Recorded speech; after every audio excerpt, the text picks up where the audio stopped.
ISKCON একটি সন্ত্রাসী সংগঠন, এতে কোনো সন্দেহ নাই। ইসকন নামের এই সন্ত্রাসী সংগঠন নিষিদ্ধ এখন সময়ের দাবি। বর্তমান অন্তর্বর্তীকালীন সরকারের উচিত যত দ্রুত সম্ভব এই সন্ত্রাসী সংগঠন, জঙ্গি সংগঠনকে যত দ্রুত সম্ভব নিষিদ্ধ করা। আমাদের ভুলে গেলে চলবে না, 5ই আগস্টে স্বৈরাচার হাসিনা দেশ থেকে পালানোর পর সে কিন্তু এখন দিল্লিতে অবস্থান করছে।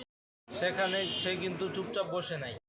অস্থিতিশীল করার জন্য বিভিন্ন উপায়ে, বিভিন্ন মাধ্যমে এই স্বৈরাচার হাসিনা বিভিন্ন কলকাঠি নাড়ছে, এবং এটা আমাদের খেয়াল রাখতে হবে এবং অন্তর্বর্তীকালীন সরকারের খেয়াল রাখতে হবে, যাতে তাদের কোনো কালক্ষেপণের কারণে দেশে আরও একটি বড় কোনো খারাপ অবস্থা তৈরি না হয়। এবং আমাদের মুসলমানদের সজাগ থাকতে হবে, যাতে যে কোনো সময়, যে কোনো পরিস্থিতিতে আমরা এদেরকে প্রতিহত